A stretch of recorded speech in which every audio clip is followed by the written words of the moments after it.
Guys, I'm watching this East, Boston Celtics game right now. Celtics, of course, winning. It looked pretty good. And honestly, when I watch what I'm watching today, it does look like from so far today that Oklahoma and Boston is on a collision course right now.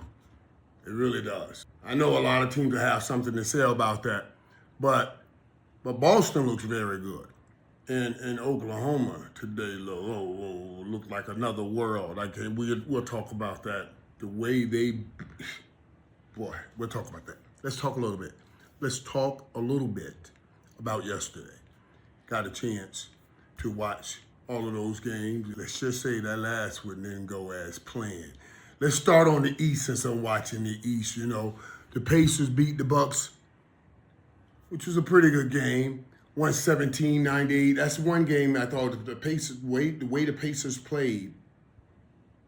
I thought to myself when I was watching this game, this may be a sweep in this series. Now, Giannis is the only thing that Milwaukee has, and the Pacers couldn't stop him. I mean, they could not stop him. So Giannis will have a hell of a series, but the Pacers will continue to do what they do, and they'll win that series. Pascal Siakam hit 25. He was the leading scorer. Giannis had 36. He was taking everything right to the basket like he does. But Pacers came out on top at home, came out playing like fire. Now, you guys do know, and I think I told you about this, that I'm a Knicks fan, New York Knicks fan, because my boy, Fresh West, he's the man, to the man over there with the Knicks. So I always go and catch a game. I saw him at the game.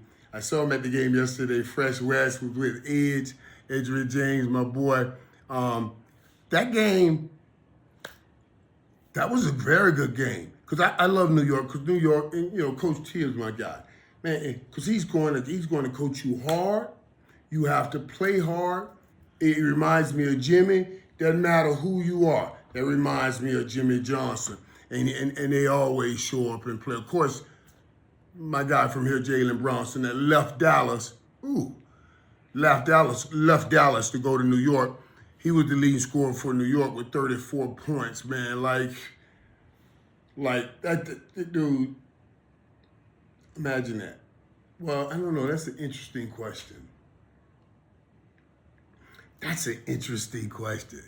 Oh, man, let me tell you what I was just thinking. I was like, okay, now they got rid of Luka. Why they should have kept Jalen Brunson, right? But then I thought, who would you take, Jalen Brunson or Kyrie? Now, 2 years ago when Kyrie was in the middle of all of that stuff and Jalen was on his way up, you said Jalen Brunson. But, a healthy Kyrie. That's an interesting question. Because through all the stuff that Kyrie did, I think we forgot just how great Kyrie is and what his potential was going to be, especially when we first saw him early on with LeBron, and he still has that in him. Now, with this knee situation, and nowadays, these things the technology is so far and so much better that he'll come through that. I was just wondering, and I'm digressing here, but I was just wondering, who would you take now? Would you take Jalen Brunson or Kyrie Irvin as your point guard? That's pretty interesting to me right there. But the Knicks did win that game, 123-112. And let me tell you, Tobias Harris was the leading scorer for the Detroit Pistons. I'm in conflicts with that game, just a little conflict with that game, because I happen to love my boy Gabe Cunningham. That's a bad boy, man. Cunningham came over when I was at that game, the Knicks Pistons game. When what was it, a couple months ago? We went to a game. Me and Mike. My boy Mike, I'll show you the pic. My boy Mike and I went to a game, and he came out running over to me. Hey, man, I just want to appreciate you. Appreciate your legend and all you did. And when a young dude that's in the game and this dude playing great basketball, when a young dude like that in the game comes and give you love like that, then you reciprocate and have something special for him. So I wanted to see him play well, but I did want the Knicks to win. And that's kind of how I played that. And the Knicks did win. Now on the West Side, those were interesting games. I'll call them both interesting. That first game where the Clippers,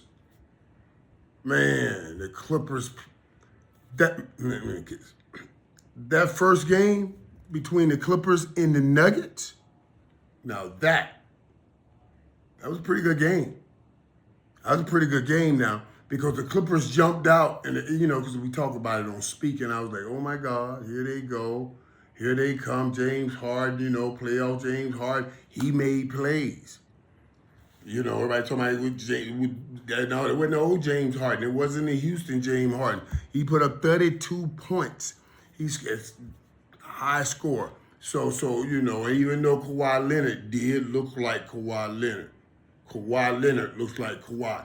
And early on in that game, the Clippers looked like they were going to win that game. But then once Denver got his feet and got going, I don't know, it just seemed like they started a little slow. But once Denver got going, they started pressing the Clippers. Then they started mounting a great comeback. There's some things I noticed when I'm watching the Clippers. Like when they were mounting the comeback, there just didn't seem to be any cohesiveness there. Even late in the game when Denver went up, or any time the Clippers are threatened, they go between James Harden and between Kawhi Leonard. They kind of play like iso ball.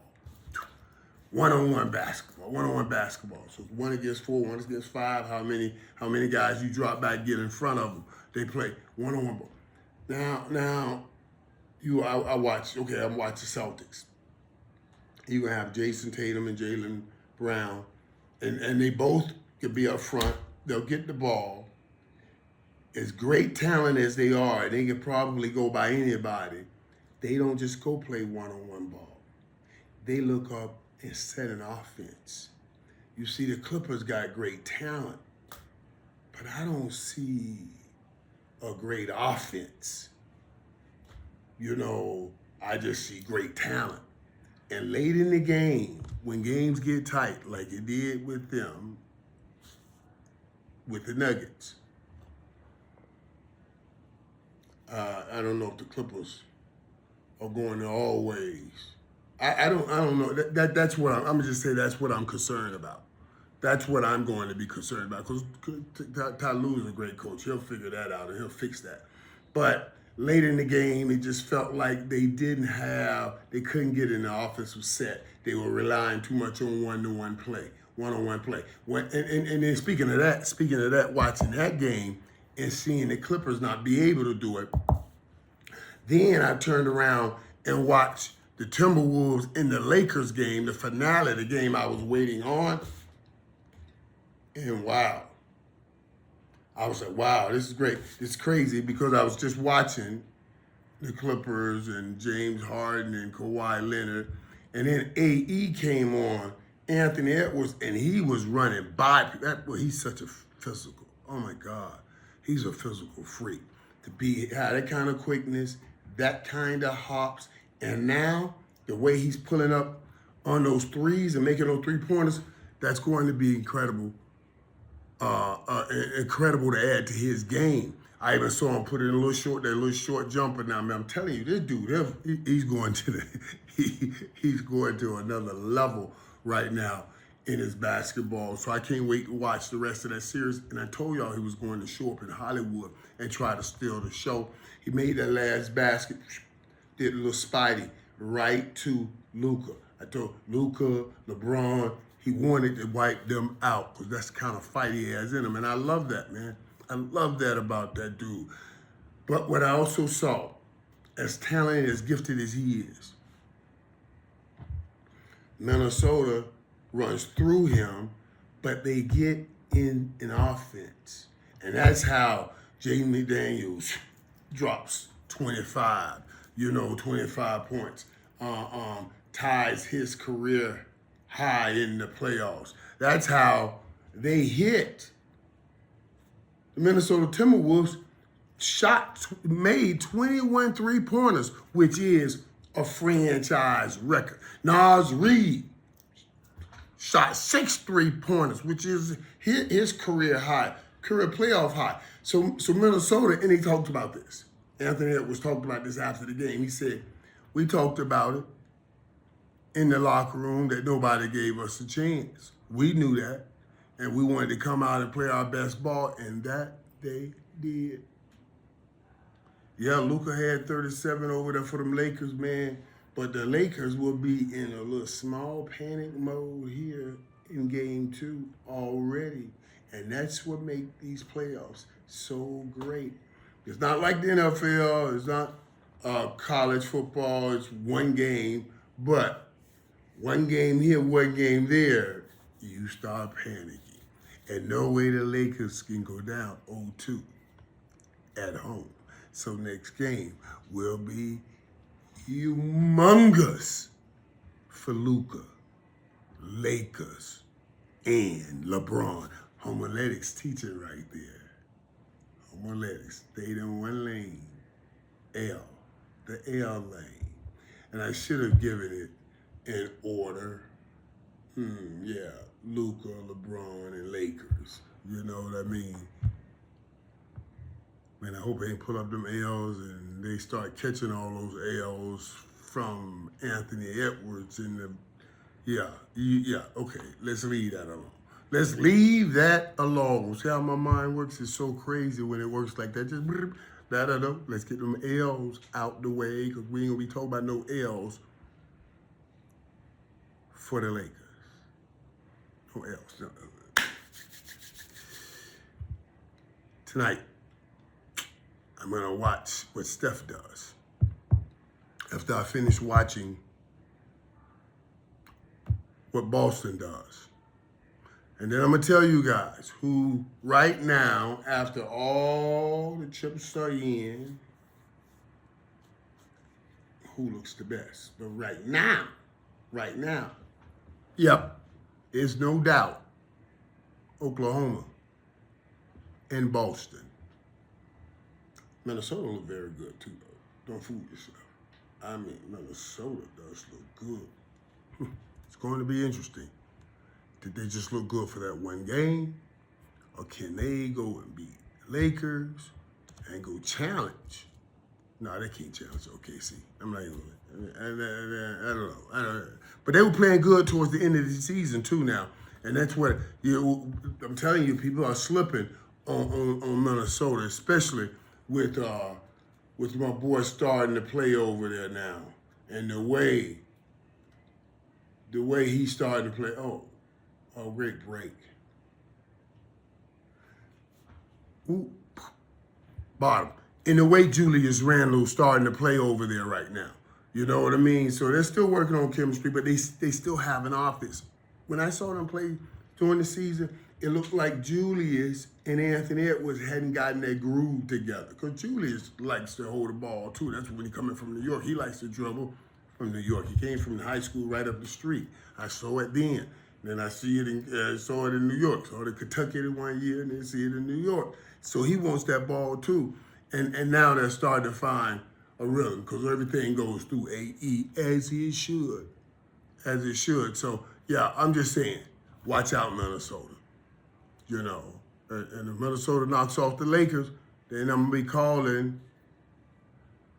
be calling my man to come and hang out with him, Alex Rodriguez, as he comes to the Lakers or something like that. As he comes, if they get to the finals. If they knock off the Lakers and they get to the finals, then I'm going to have to ride his coattail. But right now, I'm still riding the Lakers. All right, let me finish watching this game because I got to be able to tell you what Boston going to do.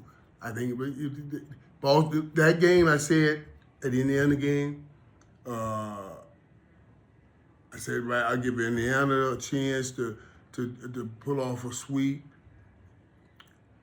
That Oklahoma game, that's going to be another chance because Oklahoma. Oh, man, I got to get back to this game. Let me get back to this game, and we'll talk. We'll talk about these games. We'll talk later.